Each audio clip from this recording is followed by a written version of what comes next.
السلام عليكم صاحبي halkani waa Gra TV qodobada aad xilligan ay ku daawan doontaan wararkeena waxa kamida shir u dhaxeeyay madaxda dawladda federaalka qaar kamida kuwa maamul goboleedyada iyo wakiilka qaramada midoobay oo ka furmay madaxtooyada dalka ee magaalada Muqdisho madaxweynayaasha maamulada Puntland iyo Jubbaland oo lagu amray inay sida ugu dhaqsiyaha badan u soo gaaraan magaalada Muqdisho saacadaha soo aadan ajaanibtii ugu badnayd oo iskaga baxay xarunta xalane ee magaalada Muqdisho maxay tahay ujeedada wararka Gra TV ayaad ku daawan doontaan Somaliland oo shuruudada ku xirtay in la soo afjaro khilaafka kala dhaxeeya wakiilka qaramada midoobay ee Soomaaliya Ambassador James Swan iyo maxkamadda sare ee Soomaaliya oo soo saartay amara adag oo la xiriira xakamaynta COVID-19 qodobadaasi iyo kuwa kale ayaa daawan doontaan haddii rabbiga weyne raalli ka noqday diyaar garooba saaxiibayaal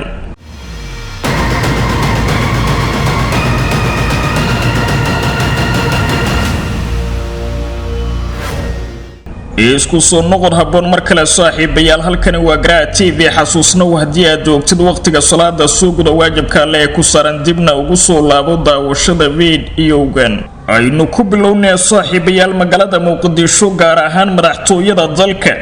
waxaa ka furmay shir u dhaxeeyay madaxda ugu sareysa dawladda federaalka ee Soomaaliya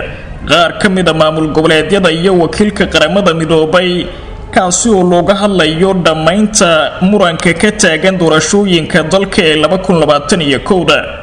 shirkani ka furmay madaxtooyada Soomaaliya waxa goobjoog ka madaxweyne Maxamed Cabdullaahi Farmaajo ra'iisul wasaare Maxamed Xuseen Rooble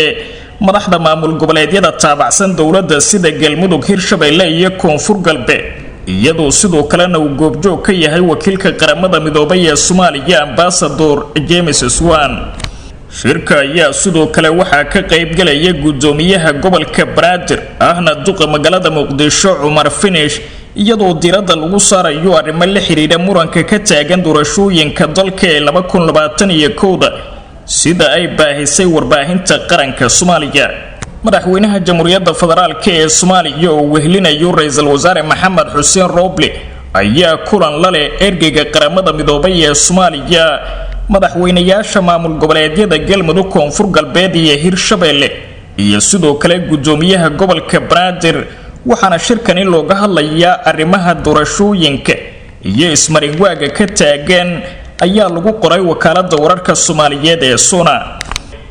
fadhigani way ka maqan yihiin madaxda maamulada Puntland iyo Jubbaland Axmed Madoobe iyo Deni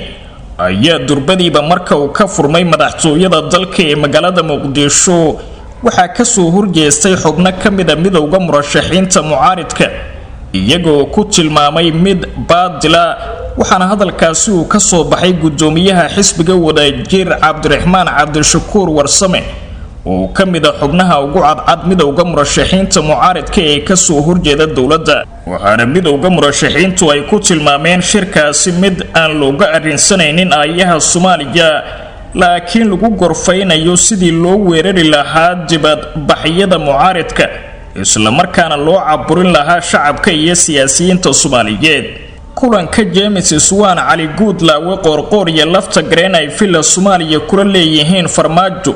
waxaa looga arinsanayaa weerarada ka dhanka ah banaanbaxayaasha iyo madaxweynayaashii hore ka hor inta aan la qaban doorashooyinka waa muhiim in la xaqiijiyo xorriyadda siyaasiga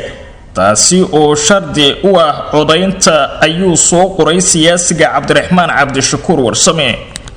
dhanka kalena warar kala duwan ayaa ka soo baxaya waxyaabaha sida gaarka diiradda loogu saaray isla markaana ay ka wada hadleen wakiilka qaramada midoobay madaxda ugu sareysa dawladda iyo qaar kamida kuwa maamul goboleedyada intii uu socday shirkani ka furmay madaxtooyada magaalada Muqdisho wararku waxa ay tibaaxayaan in horaantiiba kulankaasi diiradda lagu saaray maqnaashiyaha Puntland iyo Jubbaland iyo diidmadooda kulankii uu ku casuumay madaxweyne Farmaajo inay yimaadaan magaalada Muqdisho kadib markii la soo gabangabeeyay kulamadii gudiyada farsamo ee magaalada Baydhabo madaxweynaha ay ka dhamaatay muddada dastuuriga ah ee dalka Maxamed Cabdullaahi Farmaajo ayaa u sheegay wakiilka qaramada midoobay in caqabada kaliya ee xilligani hortaagan doorashooyinka ay tahay madaxda Puntland iyo Jubbaland maadaama ay diideen codsigii ugu dambeeyay ee uu diray kaasi oo la xidhiidhay in xalkama dambaysa laga gaaro muranka doorashooyinka. madaxweyne farmaajo ayaa sidoo kale la wadaagay wakiilka qaramada midoobay iyo madaxda maamul goboleedyada taabacsan dowladda in Puntland iyo Jubbaland ay markii hore diideen in shirkaasi lagu qabto magaalada Garowe ee xarunta maamulka Puntland, haddana ay mar kale diideen in ay yimaadaan magaalada Muqdisho, taasi oo micnaheedu yahay in aysan doonaynin xal laga gaaro muranka ka taagan doorashooyinka dalka ee 2021. goor sii horeysay inta aan shirkani ka furmin magaalada Muqdisho, dowladda Soomaaliya ayaa si cad u sheegtay in Puntland iyo Jubbaland ay diideen casuumaadii uu fidiyay madaxweyne Farmaajo ee la xidhiidhay in la iskugu yimaado magaalada Muqdisho si dalka loogu dhaqaajiyo doorasho la isla ogol yahay, isla markaana la xalliyo qodobada hortaagnaa muddada dheer, isla markaana caqabada ku noqday qabsoomidda doorashooyinka.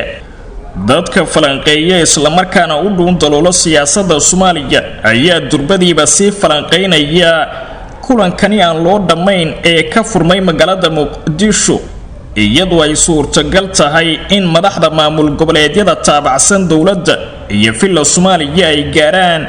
heshiis hal dhinaca oo lagu galayo doorashooyinka 2021, maadaama cadaadiskii ugu xooganaa uu xilligani fuushan yahay madaxweynaha muddada dastuuriga ahi ka dhamaatay ee dalka Maxamed Cabdullaahi Farmaajo, isla markaana lagu boorinayo inuu dalka doorasho u dhaqaajiyo. waxaana arrimaha isbiirsaday ee cadaadiska lagu saarayo madaxweyne Farmaajo ka mid ah xilli xaaladda magaalada Muqdisho laga cabsi qabo inay ka bilowdaan rabshado iyo isku dhacyo u dhaxeeya hogaamiyaasha dhaqdhaqaaqa mucaaridka iyo dowladda muddaxileedkeedu dhamaaday, kadib markii midowga murashaxiintu ay ku eedeeyeen madaxweynaha inaanu doonayn inuu doorasho qabto, isla markaana wadada kaliya ee hartay ay tahay sidii ay uga soo saari lahaayeen filla Soomaaliya.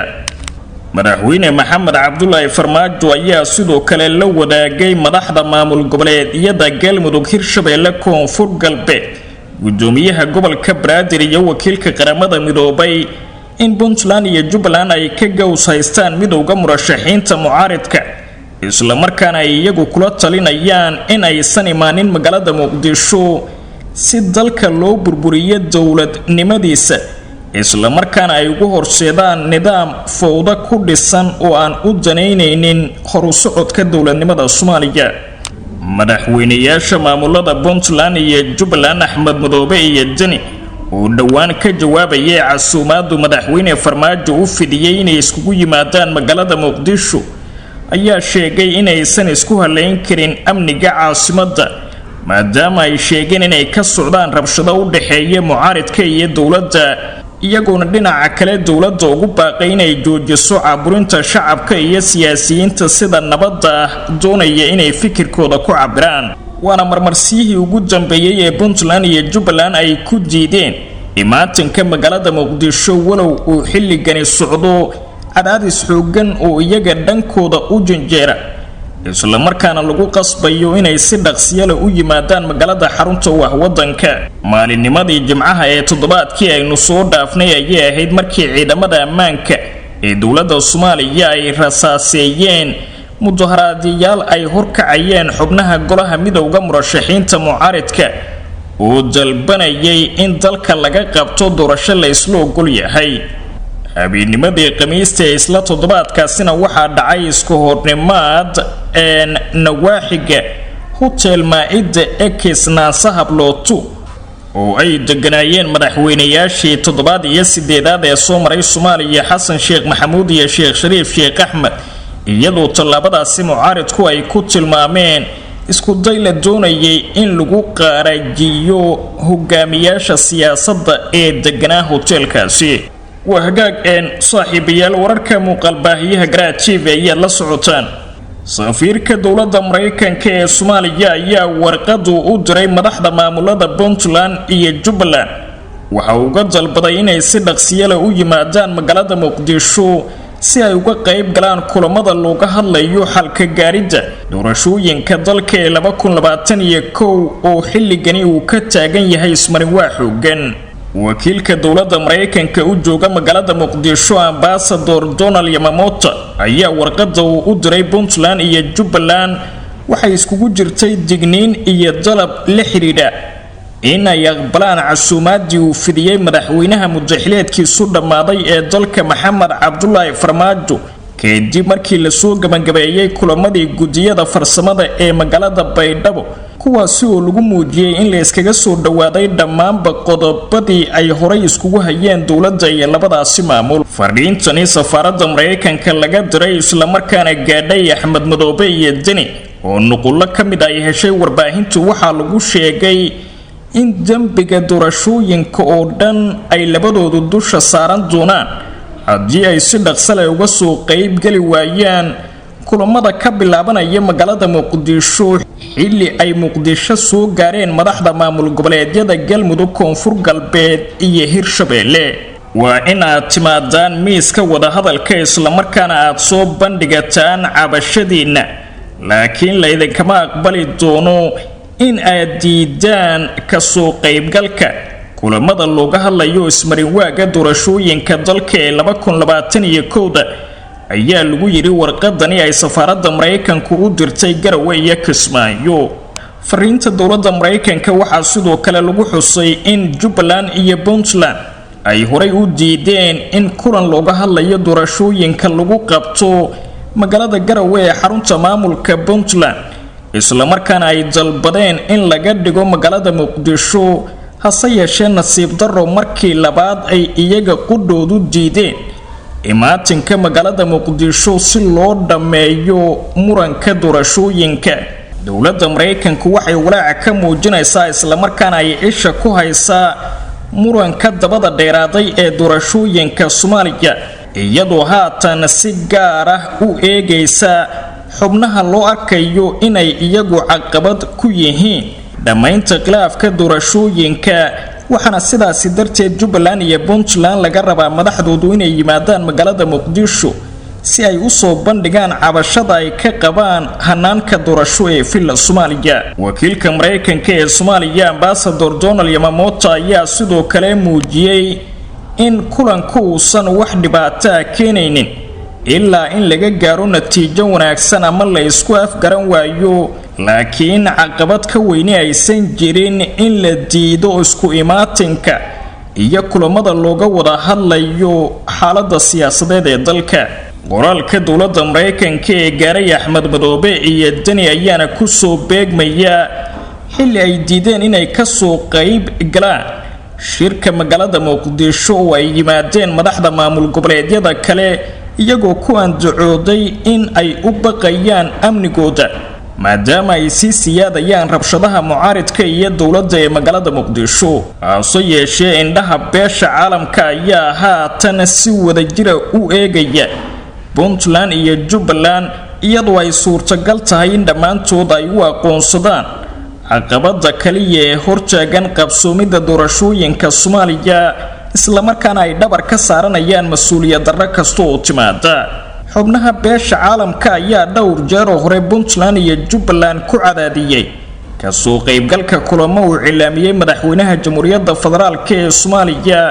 kadib markii ay dhagaha ka furaysteen dalabka madaxweyne Farmaajo iyo baaqyada ururada bulshada rayidka. waxaana la rumaysan yahay in fariintani dowladda Mareykanka ay mar kale ku qasbi doonto